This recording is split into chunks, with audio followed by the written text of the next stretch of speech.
हत्याकांड का मुख्य आरोपी शिव कुमार झा हुआ गिरफ्तार। वरीय पुलिस अधीक्षक अशोक कुमार प्रसाद ने प्रेस वार्ता कर दी पूरी जानकारी। 10 फरवरी की रात जीएम रोड में हुए पेट्रोल कांड के मुख्य आरोपी शिव कुमार झा को पुलिस ने शुक्रवार की देर रात ही नेपाल सीमा से सटे मधुबनी के साहरघाट से गिरफ्तार कर लिया और उसे गिरफ्तार कर दरभंगा ले आई। वहीं इस मामले में पुलिस ने तिरुपति राय को भी हिरासत में ले लिया है। वह कोतवाली क्षेत्र के मदारपुर का रहने वाला है और वह दिनेश्वर राय का पुत्र बताया जाता है। आरोपियों की गिरफ्तारी के लिए 3 टीम लगातार कई जगहों पर छापेमारी कर रही थी। इसके अलावा टेक्निकल सेल और इंस्पेक्टर इंचार्ज शशिकांत सिंह, विश्वविद्यालय थाना के इंस्पेक्टर सत्यप्रकाश झा आदि इस मामले में सुराग जुटाने में लगे हुए थे। देखिए, 10 तारीख की घटना है। ये जीएम रोड पे जो घटना घटी थी, निक्की झा की बहन और भाई जिनकी मृत्यु हो गई पीएमसीएच में इलाज के क्रम में, उसमें एक नामजद अभियुक्त और 40 अज्ञात थे। एक नामजद अभियुक्त शिव कुमार झा की बीती रात्रि गिरफ्तारी मधुबनी जिला अंतर्गत सहारघाट के पास गांव बाजार है, वहां पे गिरफ्तारी हुई है। और इसमें हम लोगों की टीम कई दिनों से वहां पे कैंप कर रही थी और इनके लोकेशंस पे काम कर रही थी। ये जब से घटना घटी थी उसके बाद से ही अगले दिन से नेपाल चले गए थे और नेपाल में विभिन्न जगहों पे इनका भ्रमण रहता था। लेकिन ये बीच बीच में सीमावर्ती, चूँकि इनका घर भी रहा है, इसलिए इनका आना जाना रहता था। और उसी चीज़ का हम लोगों ने लोकेशन का इनका ट्रेस किया और अंततः कल हम लोगों को सफलता मिली और इनकी गिरफ्तारी हुई। साथ में कल दरभंगा से भी उस कांड में एक और जो अज्ञात अपराधकर्मी हैं, तिरुपति राय, मदारपुर का रहने वाला लड़का है, उसकी भी गिरफ्तारी कल दरभंगा से हुई है। तो इसमें कुल अज्ञात में से 9 की गिरफ्तारी हो गई है और एक नामजद जो मुख्य अभियुक्त थे शिव कुमार झा, उनकी गिरफ्तारी हुई। उसके अलावा जो पूछताछ हुई है बीती रात्रि इनसे और सुबह तक, उसमें कुछ अहम जानकारी पुलिस को मिली है और कुछ और नाम सब आए हैं जो पहले हम लोगों ने भी सीसीटीवी से निकाला था, उसमें भी पहचान करवाया है। और जो नाम आई है वो अनुसंधान का विषय है और उसमें हम लोग गिरफ्तारी करेंगे। जो पूछताछ के दौरान जो बताया गया है वो सारा अनुसंधान का विषय है और अभी पूछताछ चल भी रहा है। ये अनुसंधान का हिस्सा है, इसलिए जो जानकारी हम लोगों को मिली है उसका हम लोग वेरिफिकेशन करेंगे और जो नाम पहले से कुछ नाम नहीं पते चल रहे थे उनका भी सत्यापन कर हम लोग आगे की कार्रवाई करेंगे।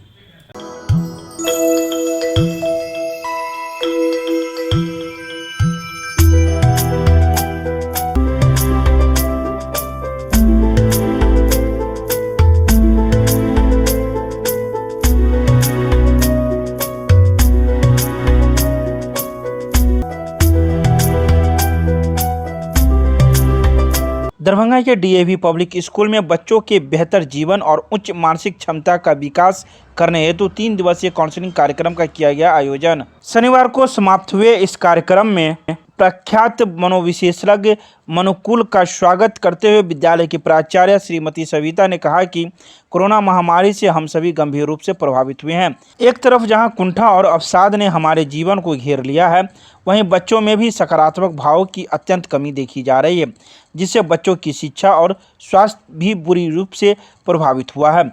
ऐसे में उच्च मानसिक क्षमता का विकास कर हम कुंठाओं को पराजित कर सकते हैं। मनोविश्लेषज्ञ मनुकुल ने प्रशिक्षण के दौरान बताया कि सुंदर जीवन के लिए स्वस्थ मन का होना आवश्यक है। परमात्मा और आत्मा के बीच में मन एक कड़ी का काम करता है। मन के विकारों को नियंत्रित कर हम अपने विचारों को सही दिशा दे सकने में समर्थ बनते हैं।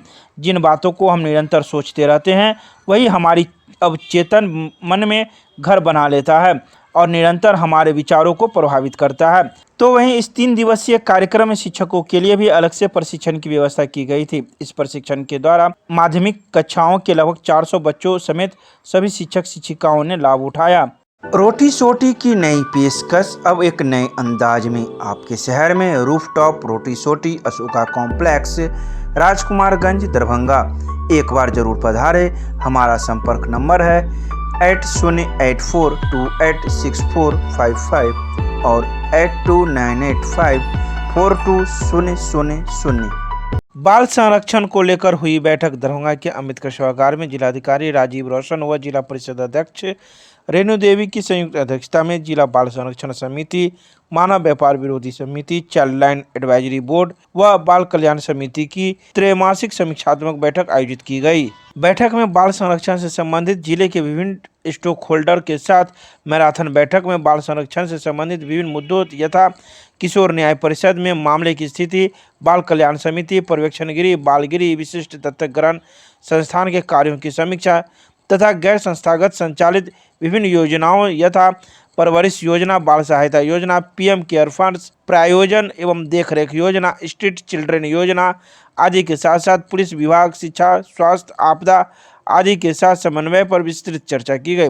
बैठक की संचालन करते हुए जिला बाल संरक्षण इकाई की सहायक निदेशक नेहा नूपुर ने जिलाधिकारी को पर्यवेक्षणगिरी, बालगिरी परिसर की सुरक्षा व परिसर के बाहरी दीवार का अतिक्रमण, कचरा उठाव की व्यवस्था आदि से अवगत कराया जाता है। और इसके अलावा पीएम केयर फंड, ये तो सेंट्रल स्कीम है। जो बच्चे, जैसे बाल सहायता योजना का जो मेरा क्राइटेरिया था कि माता और पिता दोनों की मृत्यु हो गई हो, लेकिन उसमें किसी एक की मृत्यु कोविड की वजह से हुई हो, तो उन बच्चों को भी पीएम केयर फंड से लाभ मिलता है। इसमें फायदा ये है कि 6 से लेके 10 लाख तक रुपए मिलते हैं बच्चे को, लेकिन वो पैसा सीधे खाते में नहीं जाता है, वो एफडी के रूप में, अगर बच्चा 18 साल से छोटा है तो उसका एफडी किया जाता है।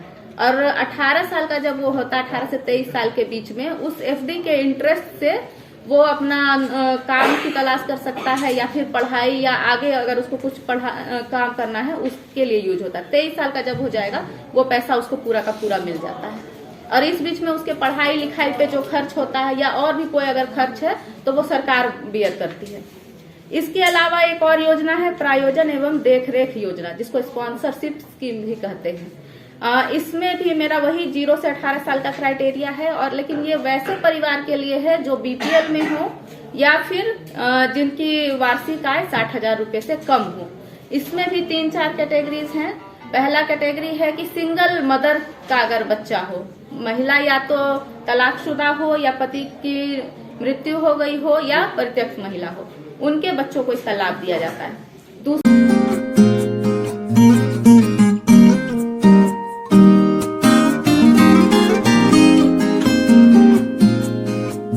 बिजली विभाग ने 567 बकायेदारों की काट दी बिजली कनेक्शन। दरभंगा के नाका नंबर 5 के पास स्थित बिजली विभाग के सहायक अभियंता गौरव कुमार के द्वारा हर एक मोहल्ला में बकायेदारों का बिजली कनेक्शन काटने का अभियान शुरू कर दिया गया है।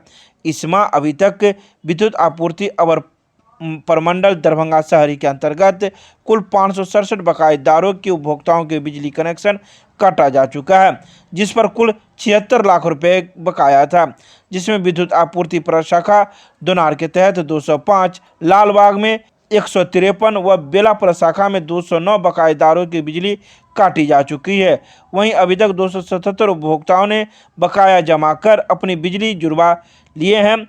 सभी कनीय अभियंताओं को बकायेदारों का कनेक्शन काटकर बकाया वसूलने का निर्देश भी दिया गया है। Vinni cakes and more Kathalwadi Darbhanga आपके शहर में देता है 100% eggless cake, patties, cookies, pizza, burger के साथ इवेंट ऑर्डर और 3 किलोमीटर तक की फ्री होम डिलीवरी। एक बार जरूर संपर्क करें। हमारा मोबाइल नंबर है 8340415550। विश्वविद्यालय थाना पुलिस ने गुप्त सूचना के आधार पर सुंदरपुर बीरा में 309 बोतल शराब किया बरामद। शनिवार को विश्वविद्यालय थाना पुलिस को यह सूचना मिली थी कि सुंदरपुर बीरा में राम बाबू राव, जो आटा एवं मसाला चक्की मिल का काम करता है, उनके यहाँ भारी मात्रा में शराब रखी हुई है। इसी गुप्त सूचना के आधार पर विश्वविद्यालय थाना पुलिस ने छापेमारी की, जहां उसके यहां से 309 बोतल विदेशी शराब बरामद की गई है। वहीं राम बाबू की पत्नी कंचन देवी को इस मामले में गिरफ्तार किया गया है, जिसे पकड़कर विश्वविद्यालय थाना पुलिस थाने ले आई है और उस पर कागजी कार्रवाई करते हुए आगे की कार्रवाई कर रही है।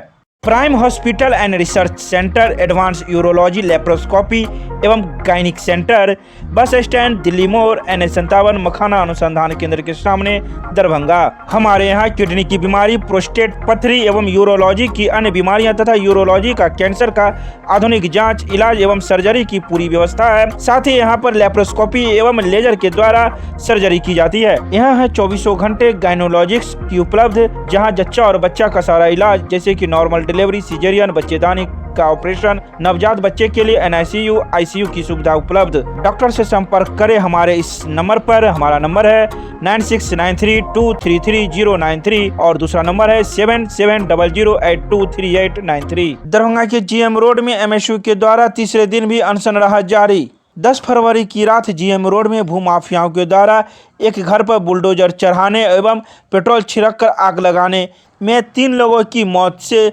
MSU के द्वारा GM रोड में स्थित पीड़िता के घर के सामने ही मिथिला स्टूडेंट यूनियन के द्वारा अनशन प्रारंभ कर दिया गया था, जिसका आज तीसरा दिन था। वहीं इस अनशन में राजद की प्रदेश प्रवक्ता रितु जायसवाल भी मौजूद थी और वह भी यह आमरण अनशन में डटी हुई दिखी। अनशन में शामिल कार्यकर्ताओं का कहना है कि हम लोगों की 3 मुख्य मांगे हैं।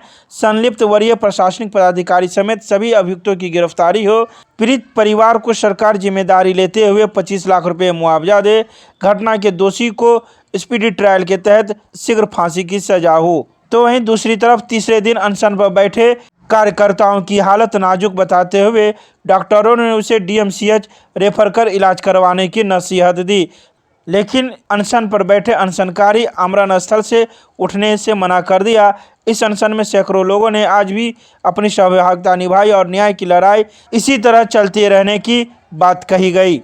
केमिस्ट्री क्लासेज रुहेलागंज सब्जी मंडी कैदराबाद दरभंगा। हमारे यहाँ होती है IIT, JEE, medical, 11-12, BSc honours और सब्सिडरी की पूरी पढ़ाई। संपर्क करें डॉक्टर जय कुमार। मोबाइल नंबर है 9470278724। मिथिला विश्वविद्यालय के चौरंगी पर लोक जनशक्ति पार्टी के कार्यकर्ताओं के द्वारा किया गया प्रदर्शन। शनिवार को जिला स्तरीय राष्ट्रीय लोक जनशक्ति पार्टी के द्वारा धरना प्रदर्शन किया गया। इस धरना प्रदर्शन का नेतृत्व जिला अध्यक्ष गगन कुमार झा कर रहे थे। उन्होंने कहा कि हम लोग की 6 सूत्रीय मांगे हैं, जिस पर हम लोग यह प्रदर्शन कर रहे हैं। खासकर हम लोग की मुख्य मांगे है कि खिलाड़ियों को आउटसोर्स एवं दैनिक मजदूरी पर नियोजन के संबंध में सहमति बने कि BPED एवं MPED उत्तीर्ण अपने विश्वविद्यालय के खिलाड़ियों को आवश्यकता अनुसार विभिन्न महाविद्यालय में नियोजन किया जाए। इसके अलावा कई हमारी मांगे हैं। वहीं प्रदर्शन के दौरान कुल सचिव से वार्ता की गई और वार्ता में कई बिंदुओं पर सहमति बनी। Gyan Sarita public school Ruhelaganj Kaidrabad Darbhanga based on CBSE curriculum. नए सत्र 2022-23 में नामांकन प्रक्रिया प्रारंभ। संपर्क करें। हमारा नंबर है 9973338749। दरभंगा के विश्वविद्यालय थाना परिसर में भूमि विवाद से संबंधित मामले के निपटारे के लिए लगाया गया जनता दरबार। शनिवार को आयोजित इस जनता दरबार में भूमि विवाद से संबंधित 2 पुराने मामले का निपटारा किया गया। वहीं पुराने मामले को निपटारा करते हुए सदर अंचल से आए राजस्व पदाधिकारी ने बताया कि ये दोनों मामले पुराने ही हैं और इसकी एक बार बैठक पिछले सप्ताह हो गई थी, लेकिन मामले को सुलझाया नहीं गया। पुनः इस मामले को लेकर आज यह बैठक की गई है, जहां मामले को सुलझाने का प्रयास किया जा रहा है। एक मामले को तो सुलझा लिया गया, तो वहीं दूसरा मामला अभी भी उलझा हुआ है और पीड़ित परिवार अब न्यायालय के शरण में जाना चाहता है और वहीं से न्याय चाहता है। तो वहीं भूमि विवाद निपटारे के दौरान विश्वविद्यालय थाना अध्यक्ष सत्यप्रकाश झा भी मौजूद थे। आज विश्वविद्यालय थाना पर 2 पुराने मामलों की सुनवाई की गई। एक काफ़ी पुराना वर्ष 2008 से चल रहा है और दोनों में कोई भी सुलह करने के मूड में नहीं है, इसलिए उन लोगों को सलाह दी गई कि आप सक्षम न्यायालय में जा सकते हैं। दूसरा मामला एक था, उसमें नापी कराना है। पिछले सप्ताह उनको बताया गया था, तो नापी के लिए उनको आवेदन देना है अंचल कार्यालय में, यहाँ नहीं। इसलिए उनको बता दिया है फॉर्म 36 में आप वहाँ आवेदन दीजिए, वहाँ से आदेश होगा, नापी की जाएगी। तो दोनों मामले यहाँ से निष्पादित। नए कोई मामले नहीं? आज कोई नए मामले। जी सर, आपका नाम? ललित रंजन दत्त। क्या है सर आप? राजस्व कर्मचारी सदर अंचल। जन अधिकार पार्टी के कार्यकर्ताओं ने जिला प्रशासन एवं राज परिवार का फूका पुतला। शनिवार की देर शाम जन अधिकार पार्टी के कार्यकर्ताओं ने आयकर चौक पर जिला प्रशासन एवं राज परिवार का पुतला फूका। शहर में हुए तिहरे हत्याकांड के विरोध में यह पुतला फूका गया। बता दें कि आयकर चौक से भोगेंद्र झा चौक तक आक्रोश मार्च भी निकाला गया और जिला प्रशासन एवं राज परिवार के खिलाफ नारेबाजी भी की गई। बिहार के मुख्यमंत्री, दरभंगा जिला प्रशासन, पुलिस प्रशासन और भू माफिया का जो गठजोड़ है, उसके लिए हम लोगों ने पुतला दहन किया है। दरभंगा एसएसपी पे 302 का मुकदमा हो। राकेश सिंह जो थाना प्रभारी सस्पेंड किए गए हैं, वो उसका कप्तान है दरभंगा एसएसपी पुलिस का, और कप्तान के संलिप्तता के बिना इतनी बड़ी घटना नहीं हो सकती है। दरभंगा एसएसपी और राकेश सिंह दोनों पे 302 का मुकदमा हो। घटना की सीबीआई से उच्च स्तरीय जांच हो। कपिलेश्वर सिंह को अविलंब गिरफ्तार कर पूछताछ के लिए रिमांड पे लेनी चाहिए और पीड़ित परिवार को तत्काल 50 लाख रुपए की मुआवजा और एक परिजन के सदस्य को नौकरी देनी चाहिए सरकार को। जब तक सरकार इस घटने की उच्च स्तरीय जांच नहीं करती और इसमें जो लोग संलिप्त है, एक बड़े डॉक्टर का नाम आ रहा है, उसके साथ कई लोगों का मिली भगत है, जब तक सीबीआई जांच नहीं होता है, सारे लोगों का कॉल डिटेल नहीं सामने आ जाता है, दूध का दूध पानी का पानी नहीं होगा।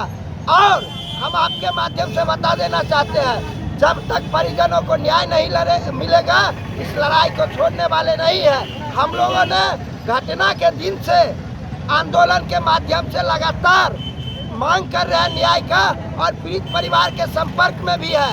कुछ लोग इसको दूसरे तरफ भी बरगलाने का काम करते हैं, वैसे लोगों को भी हम लोग चिन्हित करने का काम करेंगे। क्या नाम हुआ? दीपक झा।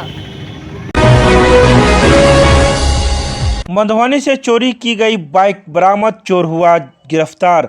नगर थाना क्षेत्र के मुफ्ती मोहल्ला निवासी मोहम्मद शौकत के पुत्र मोहम्मद अकरम को विश्वविद्यालय थाना की गश्ती पुलिस दल की पुलिस ने चोरी की बाइक के साथ गिरफ्तार कर लिया। उसके खिलाफ कठलवाड़ी मोहल्ला के विजय कुमार महतो ने अपनी दुकान में चोरी करने को लेकर एफआईआर दर्ज कराई थी। उन्होंने पुलिस को बताया कि उनकी दुकान से 9,000 रुपये तथा सिगरेट की 17 पैकेट साबुन आदि गायब है। थाना अध्यक्ष सरप्रकाश झा ने बताया कि चोर के पास से मिली बाइक मधुबनी मुख्य डाकघर के निकट से एक दिन पहले ही चोरी हुई थी। तो वहीं इस मोटरसाइकिल की लिखित सूचना मधुबनी के स्थानीय थाने में नहीं दी गई थी, जहां अब पुलिस इस मामले की अब पूरी रूप से तहकीकात कर रही है।